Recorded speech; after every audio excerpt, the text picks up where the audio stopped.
Na Epístola do Apóstolo Pedro, vamos abrir o capítulo de número 4, primeira Epístola do Apóstolo Pedro, capítulo 4, versículo 1 ao 19, eu os convido para lermos de maneira alternada a palavra do Senhor. Vamos participar da leitura do texto sagrado. 1 Pedro, capítulo 4, de 1 a 19, ou seja, todo o capítulo. Leiamos. Ora, tendo Cristo sofrido na carne, armai-vos também vós do mesmo pensamento, pois aquele que sofreu na carne deixou o pecado. É que no tempo que puseste na carne, já não vivais de acordo com as paixões dos homens, mas segundo a vontade de Deus. Porque basta o tempo decorrido para terdes executado a vontade dos gentios, tendo andado em dissoluções, concupiscências, borracheiras, orgias, bebedices e em detestáveis idolatrias. Por isso,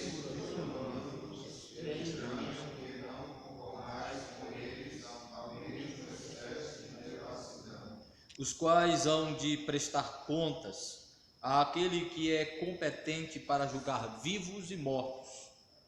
pois para este fim foi o evangelho pregado também a morte, para que mesmo julgados na carne segundo os homens, vivam no Espírito segundo Deus.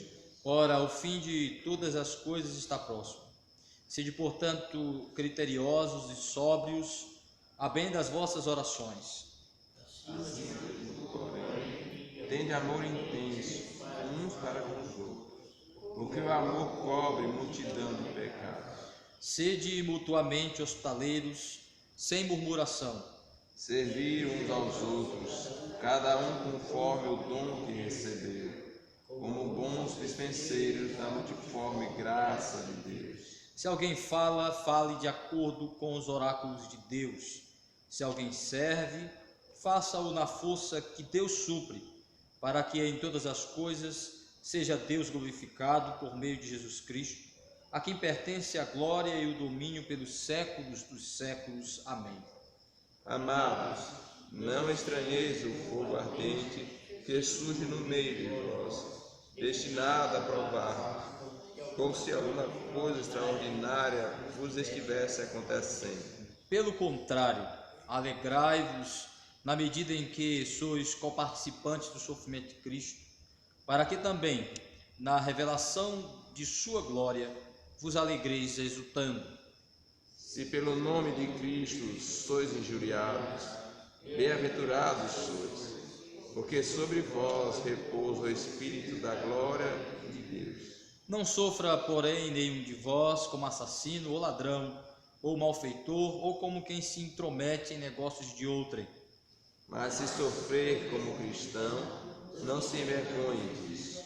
Antes, glorifique a Deus com esse nome. Porque a ocasião de começar o juízo pela casa de Deus é chegada. Ora, se primeiro vem por nós, qual será o fim daqueles que não obedecem ao Evangelho de Deus? E se é com dificuldade que o justo é salvo, onde vai comparecer o ímpio? Sim, o pecador.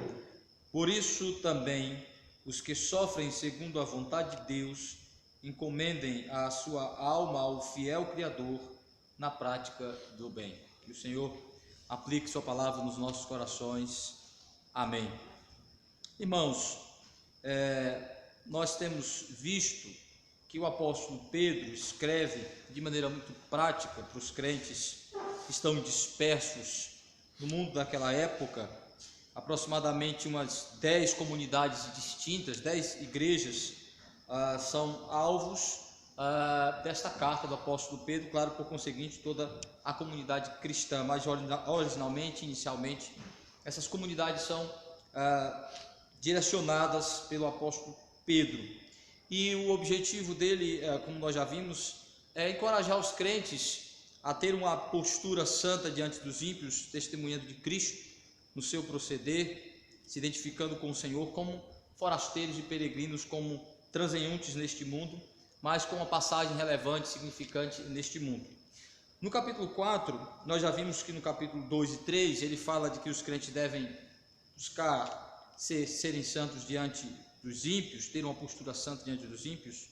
E aqui ele vai agora mostrar que os crentes devem continuar se dispondo a sofrer por causa da justiça, sofrer por causa do bem que são chamados para praticar em nome de Cristo.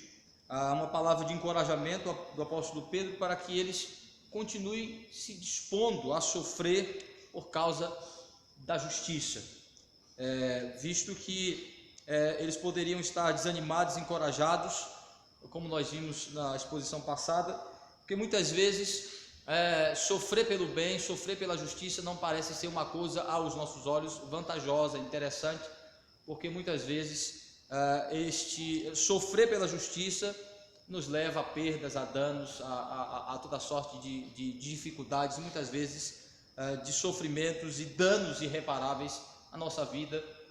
E então o apóstolo Pedro vai mostrar a importância de estarmos encorajados, animados e dispostos a sofrer pela justiça, e o argumento dele é por causa de Jesus, por causa da nossa identificação com Cristo, por causa do exemplo de Cristo, por causa do que este sofrimento significa na nossa relação, na nossa ligação com Jesus Cristo. Não é uma questão meramente de opção, mas é uma condição e uma circunstância ligada à nossa fé. É uma consequência inevitável da nossa ligação com Cristo. Ou seja, de alguma forma, o apóstolo Paulo diz que de alguma maneira os que se identificam com Cristo, os que são discípulos de Cristo, os que estão ligados a Cristo, padecem algum tipo de perseguição neste mundo.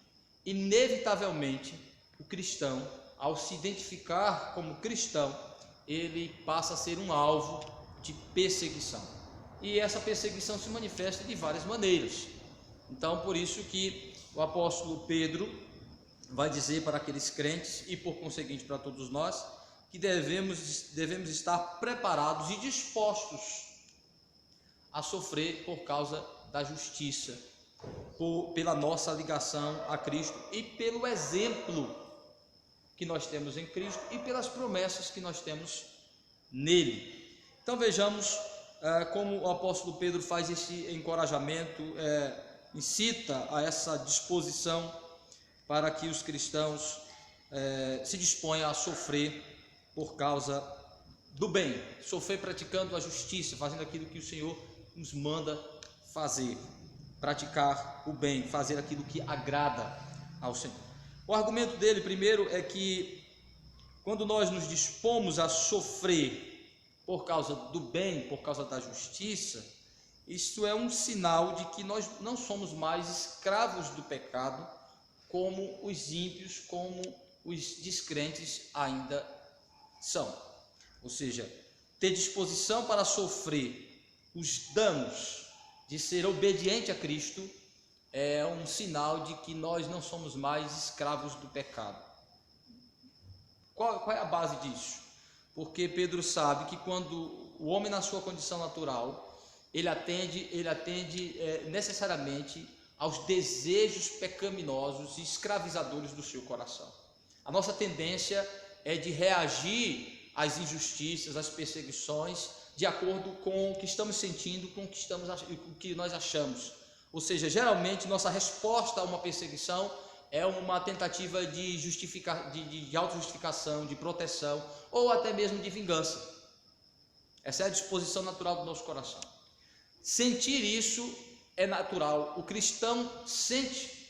O cristão pode ser tomado ou despertado em um desejo, por exemplo, de vingança diante de uma injustiça, de responder à altura a uma ofensa, de cultivar um ressentimento, um ódio no coração, de ser agressivo a quem ofende, de estar profundamente desanimado, desencorajado, triste e deprimido diante do sofrimento, desencorajado, ou até mesmo pensando em desistir, como Asaf, de abrir mão de sua fé, de sua vida cristã, se sentir desencorajado em relação ao seu testemunho de Cristo, por causa do sofrimento.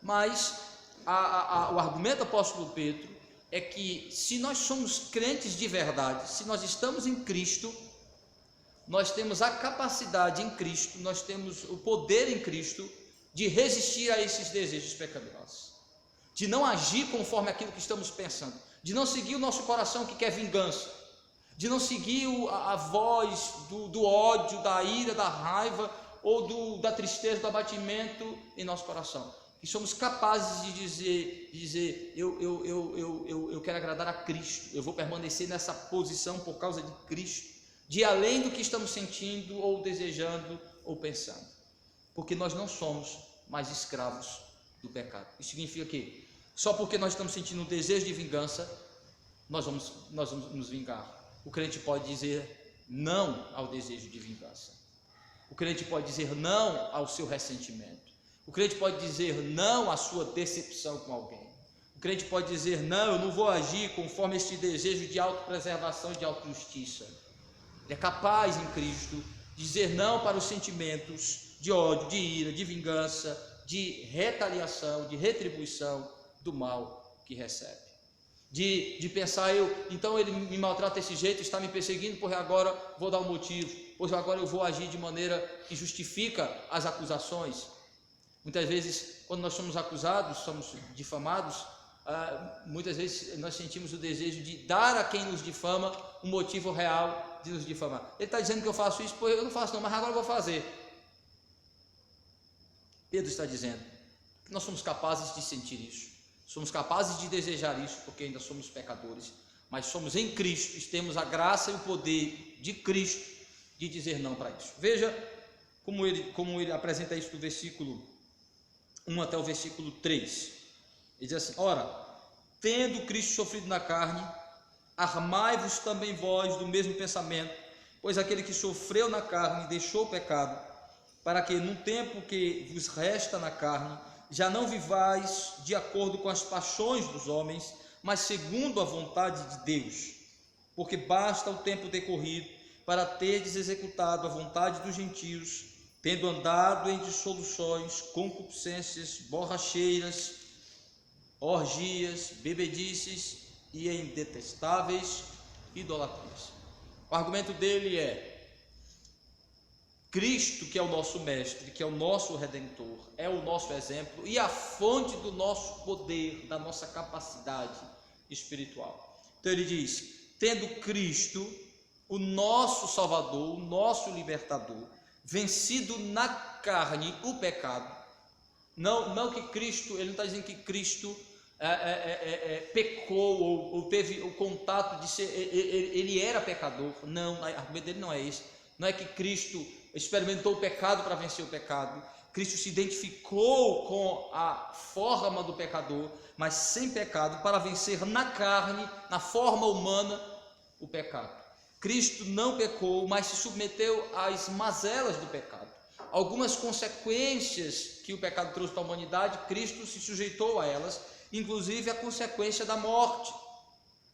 Então ele está dizendo, Cristo na carne venceu o pecado, subjugou o pecado, para que então nós devemos ter a mesma disposição de, na carne, romper com o pecado.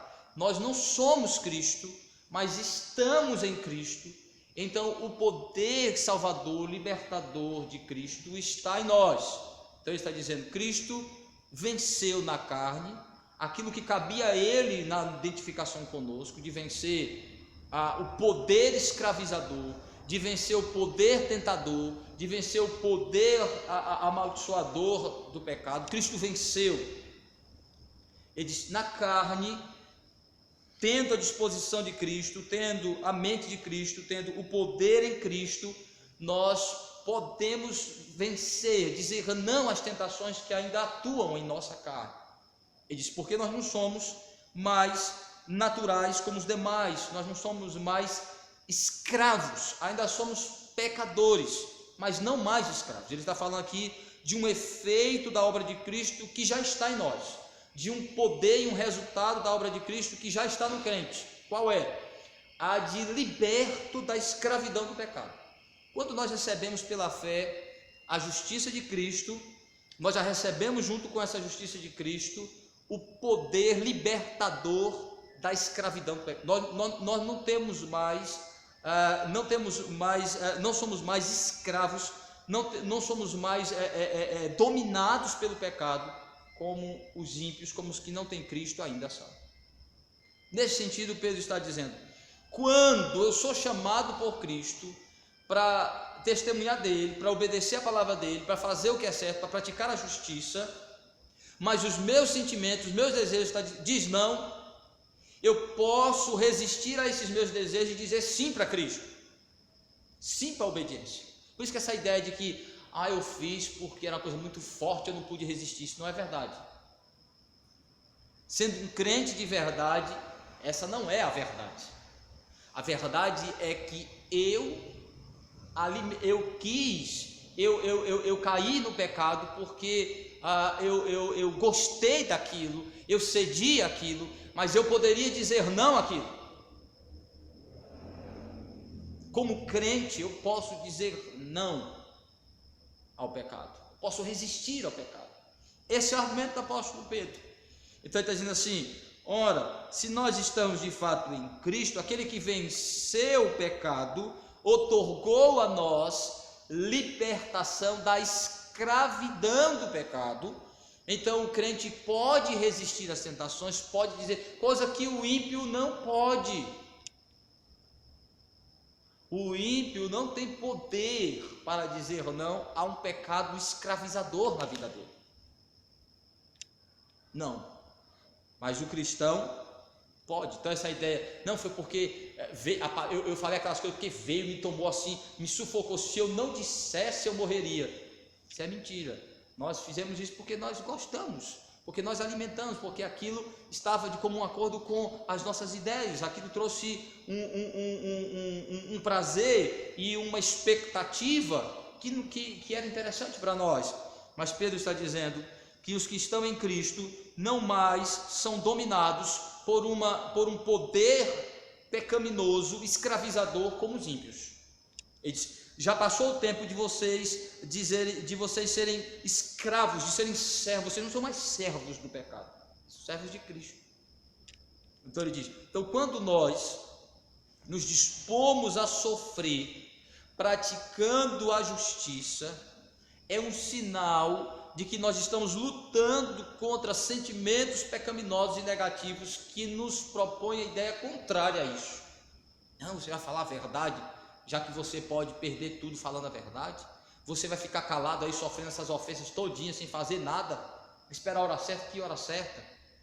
Então, quando a gente faz o que é certo, quando a gente faz o que Cristo quer que façamos diante do sofrimento, das perseguições, nós estamos demonstrando que nós não somos mais escravos do pecado, porque certamente nós estamos contrariando desejos pecaminosos que está dizendo o contrário. A gente xingue, fale mesmo, vá no pescoço desse miserável, dê o troco. Vai ficar aí calado? Mostre para ele que você é crente, mas você não é besta. Então Pedro está dizendo que quando nós ouvimos e atendemos o convite de Cristo, a nos dispormos a sofrer, a fazer o bem, ainda que isso nos traga sofrimento, a praticar a justiça, ainda que isso nos traga prejuízos, esse é um sinal de que nós não somos mais escravos do pecado. Não somos mais como os demais ímpios, como os gentios, que nós fomos libertos de um desejo pecaminoso escravizador, que nos faz praticar tudo isso aqui que ele lista: maldade, concupiscência, gritaria, ofensa, desequilíbrio emocional, a questão dos próprios vícios, como bebedeira, idolatria e coisa e tal. Ele lista essas coisas para dizer que essa é a característica do ímpio. O ímpio procura resolver os seus problemas e suas dificuldades alimentando e cultivando os desejos e as paixões do seu coração. Mas o cristão, ele não é movido para atender suas paixões. O verdadeiro cristão, ele é movido para atender à vontade do seu verdadeiro. Aqui está mostrando qual é o Senhor a quem servimos. O ímpio serve o seu coração, o ímpio serve às suas próprias paixões, o cristão serve a Cristo. Mas nesta busca de servir a Cristo, há uma luta interna em que seu velho homem, que o seu coração ainda o chama para o contrário, o seduz para o contrário. Ele diz: mas quando nós dizemos não para o nosso coração e sim para a ordem de Cristo, é sinal de que nós não somos mais escravos do pecado. A segunda coisa que ele diz, veja como é importante essa questão, porque é do objetivo de Deus que passemos por este teste, que muitas vezes existam esses sofrimentos, para que isso ocorra, para que isso se manifeste, para que de fato a natureza da nossa fé se revele.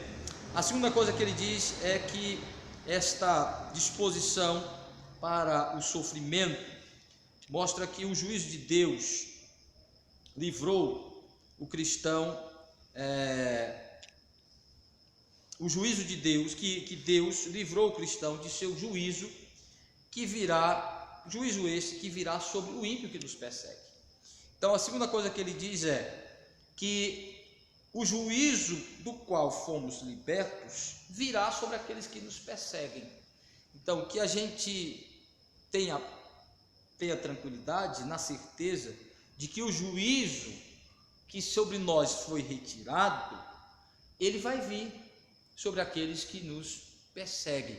Veja que ele diz a partir do versículo 4, diz assim: por isso, difamando-vos, estranham que não concorrais com eles ao mesmo excesso de devassidão, os quais hão de prestar contas àquele que é competente para julgar vivos e mortos.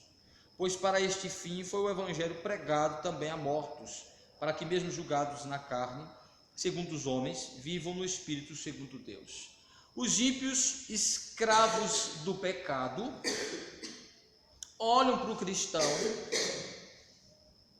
e odeiam o que veem. Veem que a distinção, que a mudança de assim, eles se irritam e em ver a vossa luta e o vosso proceder, e o vosso desejo de fazer o bem, de fazer o que é certo, em vez de corroborar, de amar, de achar interessante isso, ele odeia isso. Então o que é que o ímpio muitas vezes faz diante de um crente que está em disposição de obedecer a Cristo? Quando ele não vê nada, ele difama, ele inventa, ele calunia, ele aponta, ele diz assim: ele vos difama porque é estranho para eles o fato de que você não pense como ele, não deseje como ele, não queira viver como ele, acha errada a maneira dele pensar e querer viver. Não, o que a gente está vendo hoje, quando o cristão se levanta para defender os valores, os princípios éticos, morais da família, dos valores corretos que a palavra de Deus diz em relação à questão da sexualidade, quando a gente levanta e diz que o homossexual é um pecado, então o que é que eles fazem? Dizem: não, você é homofóbico, você é discriminador, você não tem amor, não tem compaixão para com as pessoas. Em vez deles entenderem isso como um valor correto, eles veem isso, eles olham para isso como um erro. Eles olham para os valores cristãos como se fossem errados. Então os apontam, quando o cristão defende a justiça, defende a retidão, ele transforma essa retidão em pecado. Então ele calunia o crente, ele diz que essa postura do cristão é uma postura de desamor, de impiedade, de desrespeito, de desvalorização, de desrespeito à individualidade do outro, de falta de amor, de não identificação com Cristo. Ele diz assim: por isso, por eles serem escravos do pecado, por eles olharem para o pecado e ver como algo normal, eles estranham a vossa postura que é diferente da deles. Então o que é que eles fazem? Como eles não veem de fato e de verdade algo concreto para acusar, eles pegam aquilo que é justo, aquilo que é correto e transformam como algo ruim. Eles pegam a nossa postura de justiça, eles pegam a nossa posição de defesa do que é correto e transformam isso em errado. Eles nos difamam. É isso que o ímpio muitas vezes faz. Pega uma postura correta do crente e diz assim: não, você puxa saco. Pega a postura correta de um crente que quer cumprir com o seu trabalho e diz assim: não, você é bajulador. Pega a postura de honestidade e diz assim: não, você quer ser muito certinho, quer ser mais puritano do que os outros, quer ser cri-cri demais. Eles transformam a justiça, a retidão em algo pecaminoso, em algo errado, e para nos apontar. Então Pedro diz: mas saibam que o juízo de Deus está para vir sobre eles. Juízo esse do qual nós já fomos libertos, quais eles nos difamam, e saibam que Deus haverá de julgá-los. Juízo esse que já foi removido de nós, que Deus a seu devido tempo vai julgá-los e condená-los se a realidade deles não for mudada. Então ele diz: os quais hão de prestar contas àquele que é competente para julgar vivos e mortos, pois para este fim foi o evangelho pregado também a mortos, para que mesmo julgados na carne segundo os homens, vivam no espírito segundo Deus. E vai dizer: mesmo que cristãos tenham sofrido na mão de ímpios por conta de sua impiedade, de sua injustiça, de suas calúnias, de suas difamações, que levou muitos cristãos a serem mortos, ele diz: mas o evangelho a eles pregado garantiu que mesmo sofrendo a maldade dos homens, sobre eles não estava o juízo de Deus, mas a graça, a vida, o favor, a misericórdia, a bondade de Deus sobre eles. O que ele quer mostrar é mais importante sabermos que não estamos debaixo do juízo reprovador de Deus por sermos ímpios, mas debaixo da graça, do poder, da misericórdia e da vida de Deus, ainda que sujeitos ao sofrimento causado pelos homens, ainda que sujeitos a todo o sofrimento da injustiça. Mas ele diz: mas é gratificante e revigorante saber que mesmo debaixo do juízo de homens, é melhor não estarmos debaixo do juízo de Deus. Juízo de Deus. Então ele diz: juízo esse que virá sobre os maus, sobre os ímpios, sobre aqueles que nos perseguem. Então ele diz: para que nós não nos sintamos desencorajados, ele diz: não se preocupe, não fiquem desanimados, porque o juízo de Deus virá sobre os que vos perseguem, os que vos maltratam. Então ele mostra que o juízo de Deus que vai vir sobre o ímpio já foi retirado de nós. É gratificante, é confortante, é revigorante saber que o juízo de Deus não está sobre nós. Ainda que ele nos permita passar pela maldade dos homens, o juízo de Deus está sobre os ímpios, sobre os incrédulos, sobre os maus. O juízo de Deus foi retirado de nós em Cristo. O que nós sofremos na mão dos ímpios não é a manifestação do juízo de Deus. Pelo contrário, é uma oportunidade que Deus nos dá de nos revelar como seus filhos. Ao contrário. Então ele mostra que o juízo que de nós foi retirado está sobre os ímpios e se manifestará para tratamento. Ainda ele diz que enquanto os cristãos aguardam a manifestação do juízo de Deus sobre os ímpios, devem eles permanecer cultivando uma vida santa e exemplar, confiando e esperando em Deus. Então, o que devemos fazer enquanto aguardamos o tratamento de Deus para com aqueles que nos perseguem, nos odeiam, nos provocam? Ele diz: façamos o que é correto, continuemos praticando o bem. Versículo 7. Ora, o fim de todas as coisas está próximo. Aqui a ideia de juízo de Deus, de prestação de contas. Sede, portanto, criteriosos e sóbrios, a bem das vossas orações. Acima de tudo, porém, tende amor intenso uns para com os outros, porque o amor cobre multidão de pecados. Sede mutuamente hospitaleiros, sem murmuração, servindo uns aos outros, cada um conforme o dom que recebeu, como bons despenseiros da multiforme graça de Deus. Se alguém fala, fale de acordo com os oráculos de Deus. Se alguém serve, faça-o na força que Deus supre, para que em todas as coisas seja Deus glorificado por meio de Jesus Cristo, a quem pertence a glória e o domínio pelos séculos dos séculos. Enquanto aguardamos o tratamento de Deus para com aqueles que nos perseguem, devemos estar preocupados em viver como igreja de Cristo, como verdadeiros cristãos, em praticar o bem, em exercer os dons que nos é dado para a edificação da igreja e para a pregação de testemunho de Cristo através do Evangelho, fazendo aquilo que Deus nos chama para fazer, cultivando e praticando a nossa vida cristã, cuidando de exercer aquilo que o Senhor nos chamou para exercer, de cumprir com o nosso papel como testemunhas de Cristo, como adoradores do Senhor, de glorificar a Deus em todas as coisas. Estamos preocupados em trabalhar no reino de Cristo e para o reino de Cristo. Essa deve ser mais do que a ideia de Pedro não estejamos envolvidos no projeto de autodefesa, de justiça e de proteção, mas estejamos envolvidos no projeto de promover o reino de Deus, de cumprir com a nossa responsabilidade como cristão, de servir a Deus, de cultivar os valores cristãos, de fazer crescer o corpo de Cristo no exercício mútuo com os membros do corpo de Cristo.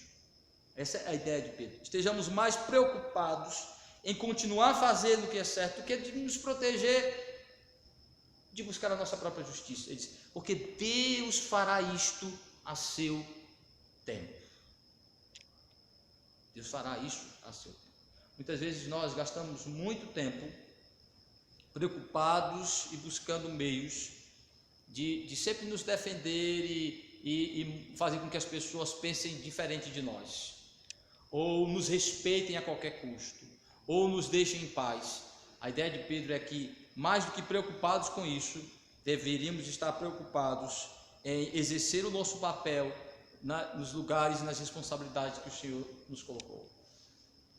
Que a seu tempo Ele dará o devido tratamento àqueles que nos maltratam, àqueles que nos fazem o mal. E assim, o juízo de Deus está por vir, portanto, façam o que vocês têm que fazer, trabalhem, amem, cumpram com a vossa responsabilidade, façam o bem para os uns de fora e para os uns dentro da igreja, exerçam os dons, cultivem os dons, pratiquem os dons, cresçam, promovam o crescimento do reino de Deus e confiem no Senhor e descansem nele. E por fim, então, ele vai mostrar que o sofrimento causado pelos ímpios na vida de um crente é um meio de Deus manifestar o seu juízo, começando pela sua igreja, começando pela igreja. Ou seja, o sofrimento é o meio do Senhor revelar os verdadeiros e os falsos, começar a disciplina, o juízo distinguidor de Deus na igreja. O sofrimento e a perseguição é uma das maneiras de Cristo tratar a sua igreja, distinguir os falsos dos verdadeiros.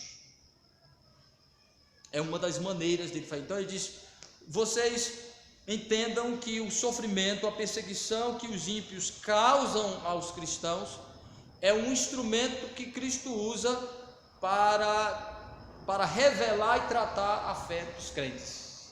É o juízo começando pela igreja. Vejam o que ele diz no versículo 12: Amados, não estranheis o fogo ardente que surge no meio de vós, destinados a provar-vos como se alguma coisa extraordinária vos estivesse acontecendo. Pelo contrário, alegrai-vos na medida em que vós sois coparticipantes do sofrimento de Cristo, para que também na revelação de sua glória vos alegreis exultando. Se pelo nome de Cristo sois injuriados, bem-aventurados sois, porque sobre vós repousa o Espírito da glória de Cristo, de Deus. Não sofra, porém, nenhum de vós como assassino ou ladrão, ou malfeitor, ou como quem se intromete em negócios de outrem. Mas se sofrer como cristão, não se envergonhe disso, antes glorifique a Deus com esse nome, porque a ocasião de começar o juízo pela casa de Deus é chegada. Ora, se primeiro vem por nós, qual será o fim daqueles que não obedecem ao Evangelho de Deus? E se é com dificuldade que o justo é salvo, onde vai comparecer o ímpio? Onde vai comparecer o ímpio, sim, o pecador? Por isso também os que sofrem segundo a vontade de Deus encomendam a sua alma ao fiel Criador na prática do bem. Então o sofrimento aqui é colocado por Pedro como um meio de Cristo trazer juízo distinguidor para a igreja, para manifestar os verdadeiros cristãos e os falsos. O sofrimento é uma forma de teste, de fogo provador da fé, para revelar a verdadeira, burilá-la e fortalecê-la, amadurecê-la e aprofundá-la e fortalecê-la em Cristo. Mas também para revelar os falsos, os que professam nominalmente e verbalmente Cristo, mas que não é uma verdade de coração e de vida. Então ele diz, o sofrimento é um meio, então vocês não fiquem desanimados, achando que é uma coisa extraordinária, e nós estamos sofrendo. Esse não sofrimento é algo que o Senhor usa costumeiramente, naturalmente, para manifestar seu juízo distinguidor na sua igreja, para que os falsos e os verdadeiros se revelem. E assim os verdadeiros, a ideia dele é de que os crentes encomendam a sua alma, a ideia de que eles se confirmam e descansam plenamente no Senhor, na certeza de que por aquele sofrimento o Senhor deu a oportunidade de manifestar a fé que lhe foi dada no testemunho, na perseverança, na manifestação de sua confiança em Deus diante do sofrimento. Ou seja, mesmo diante do fogo da provação, mesmo diante do sofrimento, ele se manteve fiel ao Senhor, porque a ele foi dada uma fé verdadeira. É um verdadeiro cristão. Ele diz, e por outro lado, os falsos são revelados, desmascarados, envergonhados. Ele diz, mas se vocês sofrem por causa da justiça, não devem ter vergonha, pelo contrário, alegria em saber que é a oportunidade que o Senhor dá para revelar a veracidade de nossa fé, nossa identificação com Cristo, que sofreu e que o sofrimento foi uma oportunidade de manifestar sua messianidade e seu poder como Salvador, mostrando para nós que seríamos vitoriosos nisso. Paulo vai dizer que com o sofrimento, escritores hebreus também vai dizer isso, que Cristo foi aprovado através do sofrimento, ou seja, foi uma maneira que o Senhor manifestou a identidade de seu Filho, que ele de fato era o Messias, o Redentor. Por isso ele conclui dizendo que nós não devemos nos desanimar, nos entristecer, mas entender que o sofrimento é um meio que Deus usa para manifestar a veracidade de nossa fé, de que nós pertencemos de fato ao Senhor, e que muitas vezes a perseguição na igreja é uma maneira de Deus mostrar, de Deus revelar os verdadeiros e os falsos, que diante do sofrimento, diante da perseguição, mostram que de fato não são discípulos do Senhor Jesus Cristo, mas homens interesseiros que se envolvem com a igreja apenas por interesses carnais e pecaminosos. Os verdadeiros filhos de Deus sofrem pela justiça, praticam o bem a despeito das consequências que isso possa trazer. Que nós sejamos encorajados a nos dispor a fazer o bem, ainda que isso nos traga sofrimento, a praticar a justiça, a fazer o que é correto, a agradar a Cristo, ainda que isso nos traga sofrimento, entendendo os propósitos e objetivos que o Senhor tem para isso. Que Ele, pois, nos abençoe. Amém.